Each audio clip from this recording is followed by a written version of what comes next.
Hello students, welcome to my YouTube channel. Students, आज के इस वीडियो सेशन में हम जिस टॉपिक पर बात करेंगे वो है हमारा फैक्टर ऑफ सेफ्टी। अब फैक्टर ऑफ सेफ्टी जो है फ्रेंड्स, आपका मशीन डिज़ाइन में चैप्टर फर्स्ट का एक मोस्ट इम्पॉर्टेंट टॉपिक है जो आपके सेमेस्टर एग्ज़ाम में कई बार पूछा जा चुका है और आपके इस बार भी पूछे जाने की संभावना है, क्योंकि फ्रेंड्स ये जो आपका टॉपिक है फैक्टर ऑफ सेफ्टी, ये आपका थ्योरी पर्पज़ से काफ़ी इम्पोर्टेंट है। यहाँ से आपका सीधे थ्योरी पूछ लेता है कि फैक्टर ऑफ सेफ्टी क्या होती है, उसके बारे में बताइए और फैक्टर ऑफ सेफ्टी को प्रभावित करने वाले कारक के बारे में एक्सप्लेन करिए। तो फ्रेंड्स, टॉपिक काफ़ी इम्पोर्टेंट है, तो वीडियो को आप सभी लोग कंप्लीट ज़रूर देखिएगा।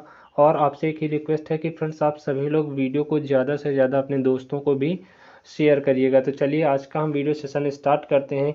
और फ्रेंड्स, इससे पहले मैंने जो है आपके लिए काफ़ी सारी वीडियोस अपलोड कर दी हैं, चाहे वो आपका सब्जेक्ट हो थ्योरी ऑफ मशीन डिज़ाइन या ऑटोमोबाइल इंजीनियरिंग, तो मैक्सिमम वीडियोस अपलोड कर दी हैं। तो यूट्यूब पर पर्टिकुलर सब्जेक्ट के नाम से मैंने प्लेलिस्ट बना रखी है, आप वहां से जाकर सारी वीडियोस प्रीवियस की वॉच कर सकते हैं। अभी तक आपने फ्रेंड्स वीडियोस नहीं देखी हैं। तो चलिए आज का हम वीडियो सेशन अपना स्टार्ट करते हैं और पढ़ते हैं मशीन डिज़ाइन में one of the most important topic factor of safety. इसी को हम हिंदी में सुरक्षा गुणांक भी बोलते हैं। तो चलिए सबसे पहले जान लेते हैं कि फैक्टर ऑफ सेफ्टी होती क्या है और फैक्टर ऑफ सेफ्टी का यूज क्या होता है। तो सबसे पहले जान लेते हैं फैक्टर ऑफ सेफ्टी किस लिए करते हैं या किसके लिए किया जाता है। तो फ्रेंड देखिए, जो आपकी कोई भी मशीन होती है, किसी भी मशीन के एलिमेंट्स का जो डिज़ाइन होता है उसके द्वारा सहन किए जाने वाले मैक्सिमम लोड के लिए किया जाता है। कहने का मतलब हमारा यहाँ पर ये है कि किसी भी मशीन का जो कोई भी पार्ट्स हम बनाएंगे, जैसे ये कोई पार्ट्स है, अब इसको हम किस लिए डिज़ाइन करते हैं, इससे हम किसी भी प्रकार का कार्य करते हैं और इसको डिज़ाइन करने के लिए इसके फैक्टर ऑफ सेफ्टी पे ज़्यादा ध्यान दिया जाता है। फैक्टर ऑफ सेफ्टी का मतलब है कि ये जो हमारा पार्ट्स है वो कितना मैक्सिमम लोड को सहन कर सकता है, यही आपका मेन फैक्टर ऑफ सेफ्टी कहलाता है। अभी यहाँ पर डेफिनेशन भी लिखी है, पहले आप ऐसे समझ लीजिए कि फैक्टर ऑफ सेफ्टी क्या होती है। तो फैक्टर ऑफ सेफ्टी मीन्स है यहाँ पर कि किसी भी मशीन के एलिमेंट का जो डिज़ाइन होता है अवयव द्वारा या एलिमेंट द्वारा सहन किए जा सकने वाले अधिकतम भार के लिए किया जाता है।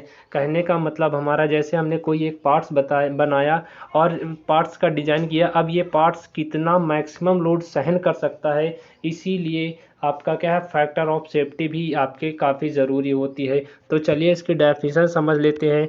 3 या 4 डेफिनेशन मैंने यहाँ पर लिख दी हैं, जो आपके लिए सुटेबल हो आप उसको याद कर सकते हैं। तो पहली डेफिनेशन देखते हैं। अधिकतम भार तथा कार्यकारी प्रतिबल के अनुपात को हम फैक्टर ऑफ सेफ्टी बोलते हैं, इसी को हम शॉर्ट में FOS के नाम से जानते हैं। तो इंग्लिश वाले स्टूडेंट्स भी याद कर सकते हैं इसको कि अल्टीमेट लोड तथा वर्किंग स्ट्रेस का जो रेशियो होता है वो हमारा फैक्टर ऑफ सेफ्टी कहलाता है। तो आई थिंक आपको क्लियर हो गया होगा कि फैक्टर ऑफ सेफ्टी क्या होती है। अधिकतम भार मतलब है कि वो मैक्सिमम कितना लोड सहन कर सकता है और उसमें जो वर्किंग स्ट्रेस होगी, जो उसमें लोड लगने के बाद जो उसका स्ट्रेस उत्पन्न होगी, उसी का रेशियो हमारा क्या है कि फैक्टर ऑफ सेफ्टी कहलाता है। नेक्स्ट इसकी डेफिनेशन यहाँ पर भी लिखी है कि अंतिम भार का मतलब है कि अधिकतम भार जो लास्ट सबसे ज़्यादा से ज़्यादा हम भार लगा सकें वो वाला भार आपका अंतिम भार है। तो अंतिम भार तथा कार्यकारी प्रतिबल का अनुपात ही हमारा सुरक्षा गुणांक कहलाता है, चाहे आप इस डेफिनेशन को भी याद कर सकते हैं। नेक्स्ट डेफिनेशन भी आपके लिए लिखी है मैंने कि सुरक्षा गुणांक अवयव द्वारा यानी कि पार्ट्स या एलिमेंट द्वारा, इसको आप समझ लीजिए। तो सुरक्षा गुणांक एलिमेंट्स द्वारा सहन किए गए अधिकतम भार तथा अनुमेय भार या अनुमेय भार को ही हम कार्यकारी भार बोलते हैं, या इसी को हम इंग्लिश में वर्किंग स्ट्रेस भी बोलते हैं। उनका जो रेशियो होता है वो आपका सुरक्षा गुणांक कहलाता है। का वर्किंग लोड होना चाहिए, बात चाहे इसको आप वर्किंग लोड भी बोल सकते हैं, वर्किंग स्ट्रेस भी बोल सकते हैं, या इसी को हम अनुमेय भार भी बोल सकते हैं। और अनुमेय भार को चाहे आपका अनुमेय भार हो, चाहे आपका कार्यकारी प्रतिबल हो, या अनुमेय प्रतिबल हो, या कार्यकारी भार हो, ये सभी एक ही के नाम होते हैं। तो यहाँ पर डेफिनेशन आपको क्लियर हो गई होगी। इसका फ्रेंड्स फार्मूला जब आप नेक्स्ट पढ़ोगे तो आपका फैक्टर ऑफ सेफ्टी निकाल कर वहाँ पर बीम का जो मैक्सिमम लोड निकालने के लिए भी वहाँ पर आता है, तो इसका आप फार्मूला भी याद कर लेंगे कि factor of safety equal to अधिकतम भार बटे अनुमेय भार, या इसी को हम कार्यकारी भार भी बोलते हैं, या इसी को हम वर्किंग स्ट्रेस भी बोलते हैं। तो जो आपके लिए सुटेबल हो आप याद कर सकते हैं। तो factor of safety equal to ultimate load upon working load, या इसी को हम वर्किंग स्ट्रेस भी कहते हैं। तो आप इसमें कंफ्यूज मत होइएगा, काफ़ी सारे नाम से हम इसको जानते हैं। तो जो हमारी फैक्टर ऑफ सेफ्टी होती है वो आपकी अधिकतम भार तथा कार्यकारी भार या कार्यकारी प्रतिबल का रेशियो ही हमारा फैक्टर ऑफ सेफ्टी कहलाती है। चाहे आप डेफिनेशन यहाँ से भी याद कर सकते हैं। जैसे आपसे पूछ लिया कि फैक्टर ऑफ सेफ्टी क्या होती है, तो आपकी 2 लाइन की तो डेफिनेशन है। आपका 5 नंबर में यदि क्वेश्चन पूछ लिया तो 2 लाइन लिखोगे आप, तो वहाँ पर नंबर नहीं मिलेंगे। तो आपको क्या करना पड़ेगा कि फैक्टर ऑफ सेफ्टी को पूरा एक्सप्लेन करना पड़ेगा। इसके इम्पॉर्टेंट फैक्ट क्या होते हैं, इसकी जो है कारक क्या होते हैं, इसको किस प्रकार प्रभावित किया जा सकता है, तो पूरा एक्सप्लेन करना पड़ेगा। 2 लाइन लिखने से आपको 5 नंबर नहीं मिल जाते हैं, ये तो आपको पता ही होगा। तो चलिए नेक्स्ट देख लेते हैं, term of selection of factor of safety, यानी कि फैक्टर ऑफ सेफ्टी को के जो प्रमुख तथ्य कौन कौन से होते हैं, फैक्टर ऑफ सेफ्टी का जो सिलेक्शन है वो किस प्रकार किया जाना चाहिए। तो यहाँ पर पहला पॉइंट देख लेते हैं, प्रत्यावर्ती प्रतिबल का सुरक्षा गुणांक स्थिर प्रतिबल की अपेक्षा अधिक लेना चाहिए। जो हमारा फ्रेंड्स वहाँ पर प्रत्यावर्ती प्रतिबल होता है उसका जो फैक्टर ऑफ सेफ्टी होता है, और जो हमारा स्थिर प्रतिबल होता है वो क्या है कि उसकी अपेक्षा में अधिक लेना चाहिए। प्रत्यावर्ती प्रतिबल से मतलब है हमारा कि जैसे कोई मान लीजिए हमारा पार्ट्स मूव हो रहा है और वहाँ पर जो लोड लग रहा है, और जिसके कारण लोड लगने के कारण जो हमारा प्रतिबल उत्पन्न होता है वही हमारा प्रत्यावर्ती प्रतिबल होता है। और स्थिर प्रतिबल का मतलब है कि मान लीजिए कोई हमारा पार्ट स्थिर अवस्था में है और उस पर लोड लग रहा है और वहाँ पर जो स्ट्रेस उत्पन्न हो रहा है, तो उन दोनों की बात यहाँ पर की गई है कि प्रत्यावर्ती प्रतिबल का जो सुरक्षा गुणांक होता है वो स्थिर प्रतिबल की अपेक्षा अधिक लेना चाहिए। क्यों लेना चाहिए? क्योंकि यहाँ पर जो कोई चीज़ स्थिर है तो उस पर जो लोड लगेगा उसको तो मान लीजिए किसी प्रकार मैनेज कर सकते हैं, लेकिन क्या है कि जो हमारी गतिकीय अवस्था में है तो वहाँ पर किस प्रकार का लोड लग रहा है, कितना लोड लग रहा है, इसकी पूरी कैलकुलेशन डिज़ाइनर को करनी रहती है। इसीलिए और यहाँ पर जो स्थिर है तो क्या है कि वहाँ पर थोड़ा उसके फेल होने की संभावना कम होती है, लेकिन जब हमारा मूवेबल है तो वहाँ पर उसमें ज़्यादा चांस हो जाते हैं उसके डिफॉर्मेशन में। इसीलिए यहाँ पर कहा गया है कि प्रत्यावर्ती प्रतिबल का जो सुरक्षा गुणांक होता है वो स्थिर प्रतिबल की अपेक्षा में अधिक लेना चाहिए। तो ये आपका इम्पोर्टेंट टॉपिक है जिसको अच्छे से याद करेंगे। नेक्स्ट आपका है संघट्य भार। संघट्य भार का मतलब है इम्पैक्ट लोड। इम्पैक्ट लोड मतलब अचानक से लगने वाला भार। जैसे मान लीजिए आप यहाँ पर देखिए, आप यहाँ पर खड़े हैं, ठीक है, आप यहाँ पर खड़े हैं, कोई आपको अचानक से धक्का दे दे तो वहाँ पर जो लगने वाला फोर्स होता है, भार होता है, उसी को ही हम संघट्य भार कहते हैं। तो आई थिंक आपको क्लियर हो गया होगा कि इम्पैक्ट लोड क्या होता है। तो संघट्य भार के लिए जो सुरक्षा गुणांक है वो अधिक लिया जाता है। अब अधिक क्यों लेते हैं? कोई चीज़ मान लीजिए कि लगातार फोर्स अप्लाई हो रही है तो उसका हमें कैलकुलेशन पता है, लेकिन कोई चीज़ अचानक से आकर यहाँ पर हिट कर जाती है, फोर्स लगा जाती है, तो उसके लिए हम क्या करते हैं, सुरक्षा गुणांक का मान अधिक रखते हैं। अब सुरक्षा गुणांक का अधिक मान क्यों रखा जाता है? क्योंकि जो आपका एलिमेंट है वो आपका फेल ना होने पाए, इसीलिए वहाँ पर हम जो सुरक्षा गुणांक है उसका मान अधिक रखते हैं। तो ये भी आपको क्लियर हो गया होगा कि इम्पैक्ट लोड के लिए जो सुरक्षा गुणांक है, फैक्टर ऑफ सेफ्टी है, वो भी आपका देख लिया जाता है। नेक्स्ट आपका है अपेक्षाकृत अधिक हानि की संभावना की दशा में सुरक्षा गुणांक अधिक लिया जाता है। जैसे मान लीजिए कहीं पर जान माल का खतरा है वहाँ पर वर्किंग करने में, तो किसी भी मशीन का जो डिज़ाइन है उसको करने के लिए पहले से ही उसका सुरक्षा गुणांक अधिक लिया जाता है। कहने का मतलब जैसे आपने कोई मशीन बनाई और उसके क्या है, फेल होने की कुछ संभावनाएं ज़्यादा हैं, उससे जान माल का होने वाला खतरा कुछ ज़्यादा है, तो वहाँ पर आप क्या करोगे कि उसका जो फैक्टर ऑफ सेफ्टी है उसको आप अधिक रखोगे। मान लीजिए कोई कभी भी उस पर ज़्यादा कार्य करना पड़ सकता है या अचानक से लोड लग जाए, तो वहाँ पर वो हमारी जो मशीन है या हमारा जो वर्किंग एलिमेंट है उसको सहन कर ले। तो यही आपका होता है कि अपेक्षाकृत अधिक हानि की संभावना पर, जहाँ पर फेल होने की, डिफॉर्मेशन की ज़्यादा आवश्यकता हो, चांस होते हैं, वहाँ पर हमारा सुरक्षा गुणांक का जो मान है वो आपका अधिक लिया जाता है। नेक्स्ट आपका है सामान्यतः फैक्टर ऑफ सेफ्टी का जो मान है वो 4 या 5 के बीच में रखा जाता है। 4 से ज़्यादा रखोगे और 5 से कम रखोगे तो ये भी लिमिट आपकी होती है फैक्टर ऑफ सेफ्टी की। और अलग अलग कंट्रीज़ जो हैं वो अपना अलग अलग फैक्टर ऑफ सेफ्टी निर्धारित करती हैं। जैसे भारत के लिए यहाँ पर फैक्टर ऑफ सेफ्टी कितनी रखी जाती है, 4 रखी जाती है। तो इन सभी पॉइंट्स को आप अच्छे से याद कर लेना। और आपसे पूछे कि फैक्टर ऑफ सेफ्टी क्या होती है तो आप इन सभी पॉइंट्स को लिखोगे तो तभी आपको अच्छे मार्क्स मिलेंगे। बाकी जो आपके राष्ट्रीय और अंतर्राष्ट्रीय जो आपकी इंडस्ट्रीज़ होती हैं उनमें भी अलग अलग प्रकार से फैक्टर ऑफ सेफ्टी रखी जाती है। नेक्स्ट आपका आता है factor of safety, factor affecting FOS, यानी कि फैक्टर ऑफ सेफ्टी को प्रभावित करने वाले कारक कौन कौन से हैं। तो आपसे पूछे कि फैक्टर ऑफ सेफ्टी क्या होती, तो इन सभी चीज़ों को आप एक्सप्लेन करना, तभी आपको अच्छे से नंबर गेन होंगे। या कभी कभी आपसे पूछ लेता है कि आपको 5 हेडिंग दे देगा और वो सभी एक एक नंबर की होंगी और उन्हीं में से आपका एक पूछ लिया जाता है कि फैक्टर ऑफ सेफ्टी को प्रभावित करने वाले कारक कौन कौन से होते हैं। छोटी छोटी पॉइंट्स 5 नंबर में एक एक नंबर का सभी पूछ लिया जाता है, तो कभी कभी उसमें भी ये क्वेश्चन देखने को मिल जाता है। तो फैक्टर अफेक्टिंग आपके जो एफओएस होता है, जो आपका एफओएस होता है उसको प्रभावित करने वाले कारक कौन कौन से होते हैं, चलिए उसके बारे में अब समझ लेते हैं।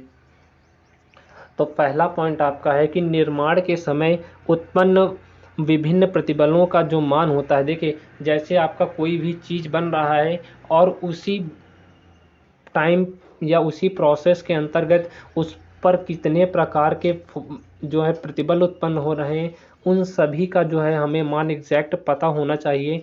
तो ये भी आपका क्या है कि वो आपकी फैक्टर ऑफ सेफ्टी को प्रभावित कर सकती है। जैसे आप मान लीजिए किसी भी एलिमेंट्स का आप डिज़ाइन कर रहे हैं, तो जैसा कि कहता है कि निर्माण के समय उत्पन्न विभिन्न प्रतिबलों का मान जो है वो भी आपको आपके जो फैक्टर ऑफ सेफ्टी उसको प्रभावित कर सकता है। जैसे यहाँ पर कोई फोर्स लगा, यहाँ पर कोई फोर्स लगा, तो उस पर उत्पन्न जो विभिन्न प्रतिबल होंगे इन सभी का मान आपको पता होना चाहिए। नहीं तो वो क्या करेंगे, आपकी फैक्टर ऑफ सेफ्टी को क्या कर देंगे, प्रभावित कर देंगे। नेक्स्ट आपका पॉइंट है कि अंगों के असफल होने की विभिन्न दशाएं। जैसे मान लीजिए आपने कोई भी यहाँ पर जैसे मान लीजिए आपने इसको ही डिज़ाइन किया, अब अंगों के असफल होने की विभिन्न दशाएं, इस पर मान लीजिए हम इधर से फोर्स लगाएं या इधर से फोर्स लगाएं, तो उसमें हम देखते हैं क्या इधर से फोर्स लगाने पे ये डिफॉर्मेशन हो रहा है या नहीं हो रहा है। इसके सभी पार्ट्स के बारे में वहाँ पर चेक किया जाता है कि कहाँ पर फोर्स लगाने पर या कहाँ पर मोशन देने पर जो हमारा एलिमेंट है वो जो है असफल हो रहा है, फेल हो रहा है, डिफॉर्मेशन हो रहा है। तो वहीं पर जैसा कि आपका लिखा गया है कि अंगों के असफल होने की जो विभिन्न दशाएं होती हैं कि किस प्रकार से हम फोर्स अप्लाई करें, कितना मैक्सिमम लोड हमें फोर्स अप्लाई करना चाहिए, इन सभी का जो है कंडीशन हमें पता होनी चाहिए। नहीं तो वो भी आपकी फैक्टर ऑफ सेफ्टी को प्रभावित कर सकती है। नेक्स्ट आपका पॉइंट है कि डिज़ाइन की प्रक्रिया के दौरान मानी गई सभी मान्यताएं। जैसे आपका जो डिज़ाइनर होता है वो पहले से ही अपना पूरा सेटअप किए होता है कि हमें किस प्रकार से डिज़ाइन बनानी है, कौन सा हमें वहाँ पर प्रोसेस अपनाना है।